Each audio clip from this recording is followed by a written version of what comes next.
being leveled at the president is nearing a crescendo as Democrats blame him and only him for a virus that originated halfway around the world. This is yet another attempt to impeach the president. And sadly, it seems they care very little for any of the destruction they are leaving in their wake.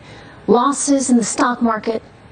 All this, unfortunately, just part of the political casualties for them. You know, this is a time to be united, not to be pointing fingers, not to be encouraging hate, and yet what do we see? We see the absolute opposite from the left tonight. Good evening, everyone. I am Trish Riggin. The hate is boiling over, many in the liberal media using, and I mean using, coronavirus in an attempt to demonize and destroy the president. I don't think the president is capable of telling us the truth about the coronavirus. They have no plan. They have no plan. The virus is going to kill Americans regardless of their stupidity. This administration right now looks like they couldn't organize a one-car parade. He is not going to be able to have his rallies, and it is going to psychologically torment him. The president should lead, or else he should get out of the way. Stay on the golf course. This may be Donald Trump's Katrina. Yeah. This is an event that could take down a president. There's no confidence in the president in anything he says or does. I wish he would just be quiet. I see. This is impeachment all over again. And like with the Mueller investigation, like with Ukraine Gate, they don't care who they hurt. Whether it be their need to create mass hysteria to encourage a market sell-off, unlike anything we've seen recently, or whether it be to create mass hysteria in order to stop our economy dead in its tracks. Don't kid yourself. They told us how much they crave a recession as a way to get rid of Donald Trump.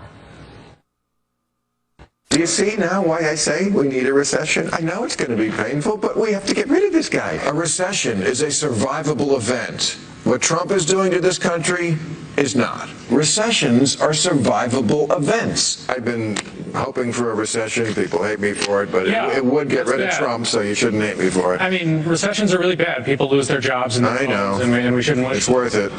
You know, of course, these are people's jobs that the left does not mind seeing them lose. These are people's 401ks that are being decimated. And that's okay with them? That's okay with the left? Yeah. You know, in some ways, they almost seem to be cheering it on. Containment has failed and mitigation is the next objective. It is a pandemic. I'm glad that CNN is calling this new coronavirus outbreak for what it is, which is a pandemic. This is sort of a perfect storm. The ship has sailed here. CNN is now calling the coronavirus outbreak a pandemic. To say this thing is contained, that is a flat-out lie. It's important, I think, to call this a pandemic. This is impeachment all over again, complete with a whistleblower to complain about our Health and Human Services Committee, right? It's critical, you know what, that we look at these numbers with a clear lens. I want to remind everyone that the CDC estimates that this year's seasonal flu has resulted in roughly 34 million cases and 20,000 deaths in the United States alone. The seasonal flu. From 2009 to 2010, nearly 61 million Americans got swine flu, and more than 12,000 Americans died. As many as 575,000 people worldwide died of the swine flu. And was there any criticism? No. Because why?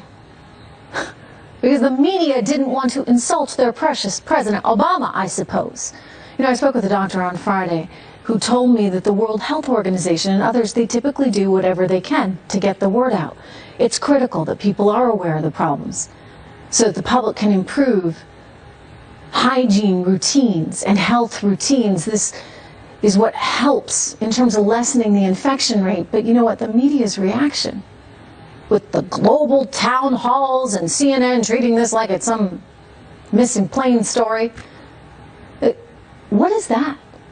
I mean, did they do this during Ebola? No. But we didn't even see this kind of insanity for SARS. And SARS and Ebola, those viruses were far more deadly. So why the melodrama on such an agitated scale right now? Why are the markets reacting like this? I'll give you two words. Donald Trump.